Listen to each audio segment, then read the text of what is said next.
cœur du Forum Chine-Afrique 2024, Global LTV s'y plonge. Dans cette édition, arrivée des chefs d'État en jeu et surtout le regard des Africains sur cette coopération. Mesdames, Messieurs, bienvenue. Vous regardez l'info du jour.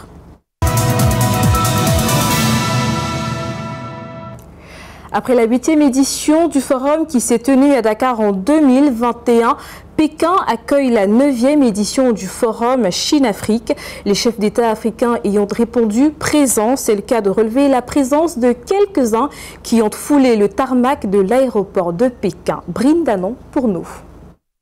S'associer pour promouvoir la modernisation et construire une communauté de destin Chine-Afrique de haut niveau, tel est le thème sous lequel est placé le 9e sommet du Forum sur la coopération sino-africaine FOCAC qui va se tenir du 4 au 6 septembre 2024 dans la capitale Pékin en Chine. À cette occasion, les dirigeants du continent africain qui entendent de profiter de ce 9e forum pour renforcer leurs liens économiques avec la Chine se sont massivement rendus à Beijing. Il s'agit entre autres du président sud-africain Cyril Ramaphosa, du président sénégalais Bassirou Diomaye Faye, accompagné de son épouse, qui pour la première fois en visite officielle depuis son investiture, a foulé le seuil de la terre chinoise. À ce rendez-vous, l'on note également la présence de Félix Tshisekedi, président de la République démocratique du Congo. L'arrivée du président togolais Faure Gnassingbé, celle du président de transition malienne Assimi Goïta, celle du président nigérien Bola Ahmed Tinubu, celle de Faustin Archange Touadéra, président centrafricain. À ceci s'ajoutent d'autres chefs d'État comme le président de la Guinée-Conakry Mamadi Doumbouya, Théodoro Obiang-Nguema Bazogo, président de la Guinée équatoriale, Mahamat Idriss Déby, président de la République du Tchad, Brice Clotaire Oligui Nguema, président gabonais,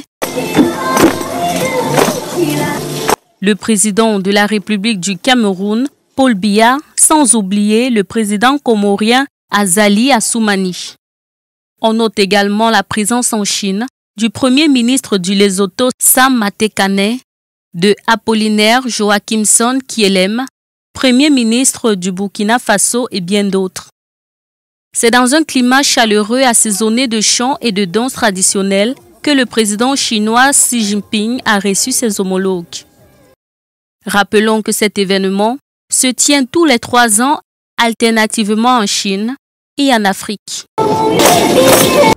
Déjà 9 rendez-vous du Forum Chine-Afrique honorés avec les mêmes enjeux. Pourtant, l'Afrique ne saurait occulter l'apport en économie, notamment du milieu de l'empire du milieu, qui en retour peut s'appuyer sur le continent noir afin de garder son influence sur les challenges géostratégiques auxquels sont confrontées les puissances mondiales. Un attelage qui sera sans doute renforcé lors du FOCAC 2024. Colin Bekatay nous en dit plus. Le 9e forum sur la coopération sino-africaine ouvert le 4 septembre 2024 recèle beaucoup d'enjeux. Il ne s'agit pas simplement d'une rencontre diplomatique, mais d'une plateforme stratégique pour l'approfondissement des liens économiques entre la Chine et le continent noir. Un attelage qui dure plusieurs décennies et dans lequel la Chine ne laisse entrevoir la moindre trace d'exaspération. Pékin, au contraire, se présente comme un allié déterminé à construire avec l'Afrique. Nous travaillerons ensemble pour promouvoir la modernisation et construire conjointement une communauté sino-africaine de haut niveau avec un avenir commun. Cela est conforme aux exigences inévitables du progrès historique et reflète les aspirations communes des peuples chinois et africains.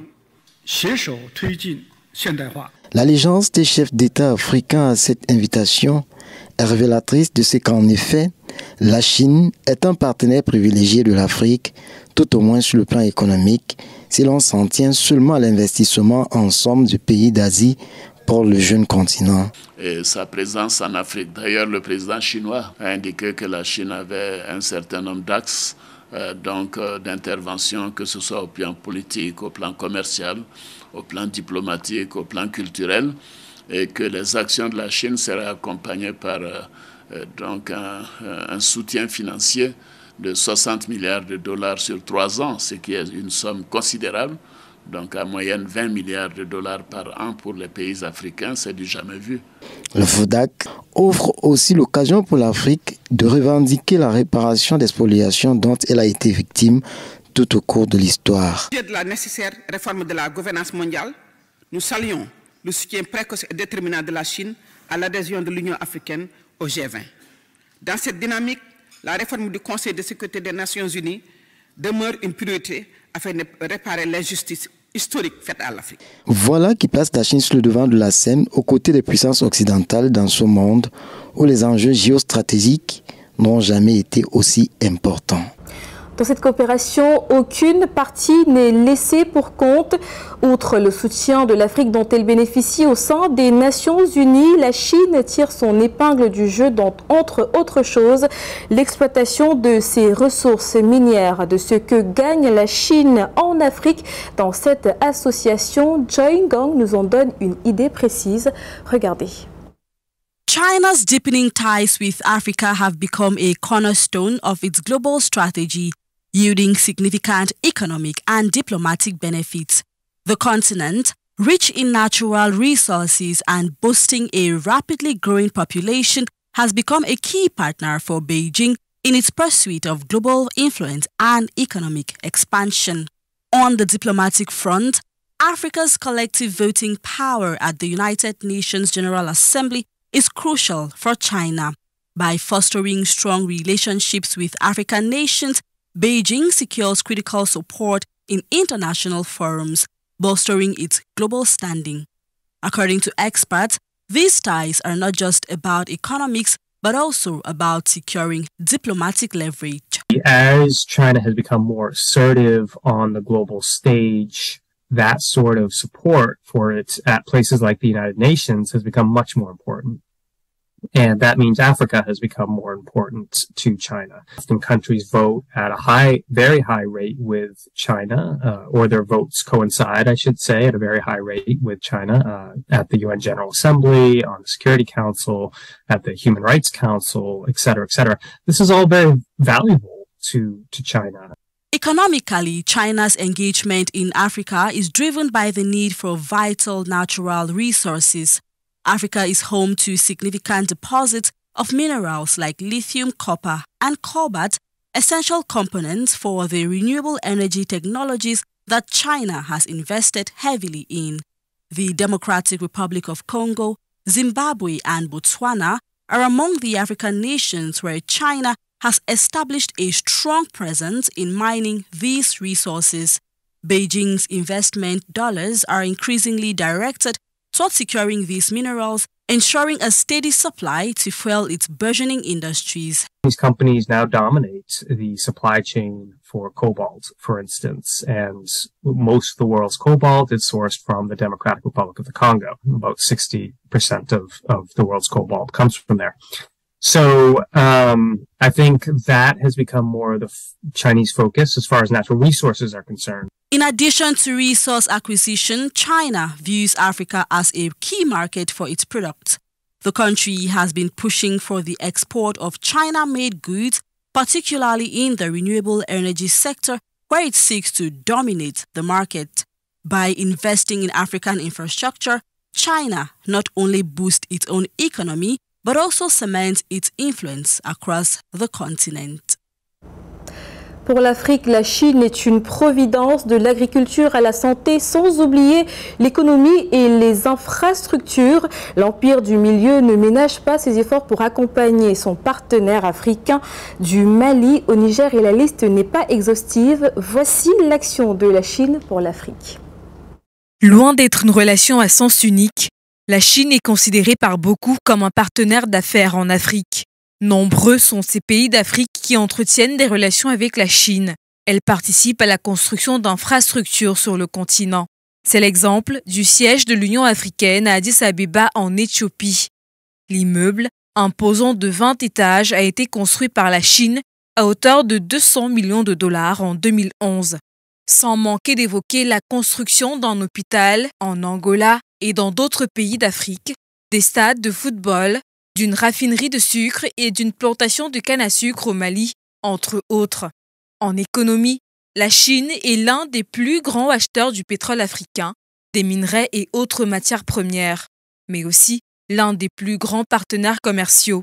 Au Cameroun, par exemple, des produits made in China ont pignon sur rue dans le marché.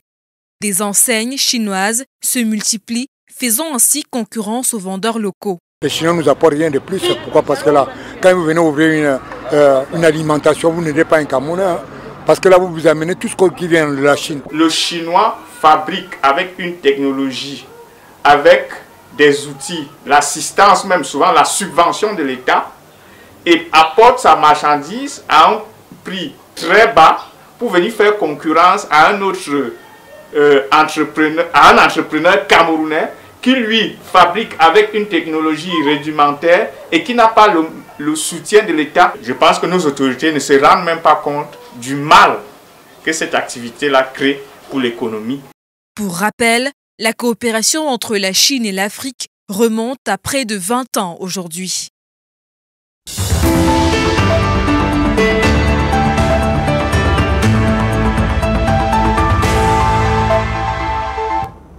Et dans notre bonus de l'info, restons sur la coopération Chine-Afrique. Quel est le regard des Africains sur la présence chinoise en Afrique? Dans les rues d'une métropole africaine, ils s'y sont prononcés malgré quelques remarques défavorables. Certains autres ont trouvé bénéfique la présence chinoise en Afrique. Écoutons quelques-uns au micro de nos stagiaires conduits par Richard Biqueux. En fait, nous sommes là fatigués des Occidentaux. Il faut un peu essayer de voir, de contacter d'autres personnes, d'autres pays pour essayer d'évoluer. Parce qu'avec la France, en fait, l'Europe en général, nous ne gagnons pas grand-chose. Mais peut-être avec la Chine, l'Afrique peut un peu changer. Là, maintenant, c'est une coopération gagnant-gagnant. Or, là, l'autre, c'est dominant et dominé. Avec la vie chère aujourd'hui, beaucoup de Camerounais, n'est-ce pas, sont sur les motos aujourd'hui. Et ces motos, beaucoup plus sont d'origine chinoise. Et quand nous regardons même dans la plupart de nos grandes villes aujourd'hui, les boutiques, comment je vais dire, dont les boutiques sont beaucoup plus achalandées par les produits chinois et à des prix acceptables où vraiment la moyenne, ou bien la plupart des Camerounais, n'est-ce pas, parviennent à s'habiller, à porter des chaussures, des vêtements. Et du coup, pour moi, vraiment, je pense que leur présence est salutaire. Like in the automobile department, I think as for the meantime, it is a little bit better and activities are going a little bit fluently. As we use heavy trucks that come from China in the logistic department. It comes from China. It is a good cooperation. I can say they are actually excellent. Non, je disais, moi j'ai constaté que la Chine déjà intervient beaucoup plus sur le plan commercial. Elle devrait étendre son action sur le plan industriel, quoi. Donc mettre sur pied des unités de transformation qui pourra résorber le chômage. Oui, oui. Des unités de transformation, oui, oui. Pour transformer nos matières premières ici sur place, ça va résorber le chômage. Ah, vous savez que la présence d'un étranger quelque part, ça apporte toujours quelque chose de nouveau. Alors, généralement, il a quelque chose qu'il a apporté. Et lui aussi, en venant, il a quelque chose à apprendre de nous.